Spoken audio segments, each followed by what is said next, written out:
Morning बच्चों, कल हमने अपना टॉपिक पढ़ लिया था वेजिटेटिव प्रोपोगेशन तक। But vegetative propagation different type से होता है।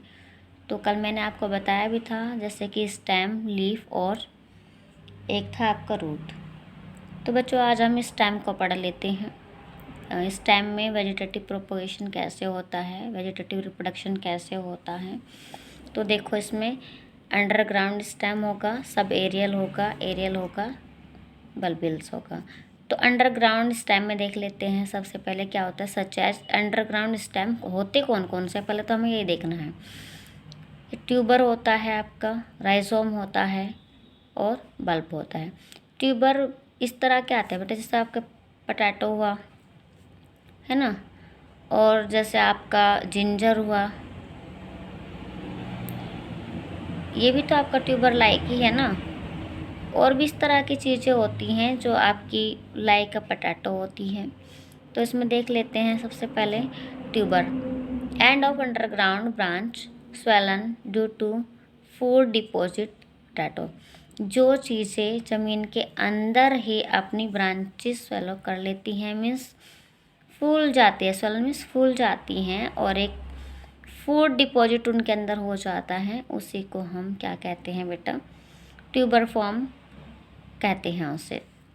अब देखो पोटैटो में देखिए कैसे होता है। हमने जैसे कि हमने यहाँ पे एक जर्मिनेशन बढ़ ली है पोटैटो की, तो यहाँ पे जर्मिनेट हुई है। उसके बाद ये थोड़ी क्या हुई है, स्वेलन हुई है। स्वेलन होने के बाद एक नए पोटैटो को इन्होंने बना दिया है। तो जैसे कि हम घरों में आलू यूज करते हैं, पोटैटो यूज करते हैं, तो आपने मोस्टली देखा होगा कि जर्मिनेट हो जाते हैं, उनमें थोड़ी सी ग्रीन सी वाइट सी कुछ बर्ड्स निकल जाती हैं। तो ये वाली ये होती है जो आइज़ में आपने देखी होंगी, लाइन सी इस तरह की, ये तो आइज़ होती हैं पोटैटो की। और जो इस तरह की ग्रीन व्हील्स निकले रहते हैं ना बेटा, वो उसका जर्मिनेशन बर्ड होती हैं। और इन्हीं से जर्मिनेशन जो बर्ड होता है, इन्हीं के फॉर्मेशन से नया पोटैटो आपके बनते हैं। फिर इसी में ट्यूबर हो गया फर्स्ट, और सेकंड में अंडरग्राउंड स्टेम में है राइजोम। राइजोम में लाइक आपका जिंजर होता है। जिंजर आपने देखा ही होगा। इसमें इस तरह की जो स्ट्रक्चर होंगी, पोटैटो में तो ऐसी होती हैं, बट जिंजर में थोड़ी अलग अलग होती हैं। जैसे कि ये होगी, यहाँ पे होगी, यहाँ पे होगी, यहाँ पे होगी। तो ये तो आपकी होती है बड, ओके। बट जो इस तरह की लाइनिंग से दिखाई हुई है ना, ये आपकी नोड्स हैं। और इसमें जो ये निकली हुई है, ये क्या है, एडवेंटिशियस रूट होती हैं जिंजर में। पेरिनल अंडरग्राउंड, ये कैसा स्टेम होता है, पेरिनल अंडरग्राउंड ऐसे फ्लैटली पड़ा रहता है ज़मीन के अंदर। फिर इसमें आता है बेटा अंडरग्राउंड स्टेम के अंदर ही बल्ब्स जैसा आपका इसमें गार्लिक होता है, ऑनियन होता है। तो इसमें फ्लैट डिक्स लाइक अंडरग्राउंड स्टेम, मतलब जो इसकी डिक्स होती है वो ना, वो ज़मीन से लगी हुई होती है, डिक्स की तरह की होती है। इस तरह की इसमें लीफ से निकली रहती हैं ये।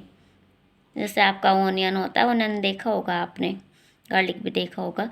तो ये वाली जो चीज़ें होती हैं इसमें, ये इसकी फ्लैसी लीफ होती हैं, ओके। फिर इसमें नेक्स्ट आता है बेटा सब एरियल स्टेम। सब एरियल स्टेम में दो, मतलब कि ये 2-3 तरह का होता है। ये भी ऑफसेट होता है। ऑफसेट क्या होता है आपका, ये आपका मोस्टली वाटर प्लांट होता है, ओके। और सकर होते हैं इसमें, और रनर होते हैं। ये ना सब एरियल स्टेम भी 3 टाइप्स के होंगे। फर्स्ट क्या है, ऑफसेट होता है। तो ऑफसेट होता कैसा है, कहाँ से होता है, किस तरीके से उसकी पहचान होगी, ये देखना है हमें। तो बेटा जब ज़मीन में सपोज कहीं पे कोई वाटर इकट्ठा हुआ रहता है, तो वहाँ पे कुछ प्लांट खुद से ही जम जाते हैं, उग जाते हैं, ग्रो हो जाते हैं, तो उनको हम वीड्स बोलते हैं। और वो ना एक से बहुत सारे बन जाते हैं, जैसे कि ये जुड़ा हुआ है आपस में, है ना, और एक नया वीड्स बना रखा है इन्होंने। तो ये जो ये वाला पोर्शन है ना आपका, ये वाला यहाँ से यहाँ तक का ये पोर्शन, ये तो आपका होता है ऑफसेट, ओके। और ये आपका होता है वीट। ये ऐसे प्लांट होते हैं जिनको हमें ग्रो कराने की ज़रूरत नहीं होती, खुद से ही ग्रो हो जाते हैं। आपने देखा होगा वीट फील्ड में भी होता है है ना। बहुत सारे जितने भी हम क्रॉप्स बोते हैं उनमें अलग से प्लांट्स उग जाते हैं, उन्हीं को हम वीड्स कहते हैं। ये वही वाली चीज़ है, बट उससे एक नया प्लांट बनता है, जो नोड से बनते हैं उसी को हम ऑफसेट कहते हैं। इसमें हर नोड पर एक लीव से उग जाती है, उसी को हम क्या कहते हैं। जो ये आपकी ऑफसेट होती है ना, ये थिक होती है, ओके, थिक होती है ये। फिर इसमें नेक्स्ट आता है शक्कर। शक्कर में क्या होता है आपका क्राइसोसैंथम। इसमें शक्कर में क्या होता है, जो प्लांट आपका लगा होता है उसमें नीचे की तरफ से, जमीन के नीचे से अलग से एक स्टेम सा निकला रहता है और एक वो नया प्लांट बना देता है, ओके, नया प्लांट बना लेगा। और ये वाली जो चीज़ है आपकी जो नीचे से ग्रो हुई है, यही आपकी शक्कर कहलाती है। इसमें ज़्यादा कुछ नहीं है। फिर इसमें रनर आता है। रनर में क्या होता है, ये आपकी जो दूब घास होती है ना, हाँ, ये वही वाली चीज़ है।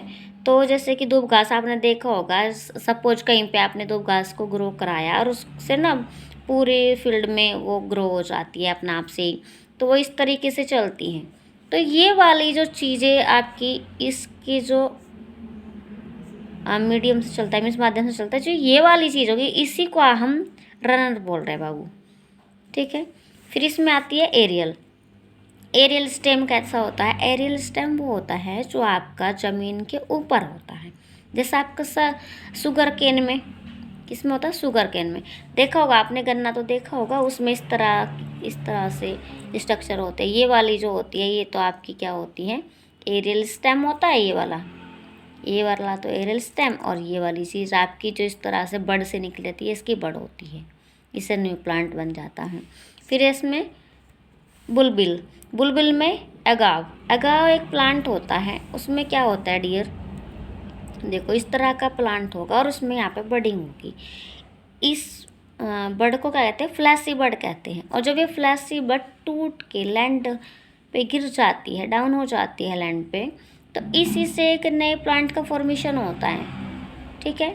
ये आपका बुलबिल्स में आ जाएगा। और इसमें बहुत ही मतलब कम ऐसे प्लांट्स जो होते हैं जिसकी बड गिर जाती है, नया प्लांट उग जाता है, ओके। फिर इसमें आता है नेक्स्ट है आपका लीफ। 3 स्टेप बताए थे ना, स्टेम आपका यहाँ पे क्लियर होता है। स्टेम से ही आपकी क्या टूट के गिरी थी? यहाँ पे बर्ड, फ्लैशी बर्ड जिसको कहते हैं, और ये भी एरियल ही होती है। उसके बाद आती है आपकी लीफ में बहुत ही कम वेजिटेटिव प्रोपोगेशन होता है और वो होता है सिर्फ आपका ब्रायोफाइलम में। ब्रायोफाइलम की जो लीफ होती है बेटा, सिर्फ उसी में ये होता है। उसमें इस तरह की ये बड़ बनी होती है और यहाँ से ये क्या हो जाता है, इसका फिर प्लांट सेट हो जाता है। इन बर्डों से ही ये जो बर्डिंग हुई है यहाँ पे, इन्हीं बर्ड से एक प्लांट बना देता है दूसरा ब्रायोफाइलम का।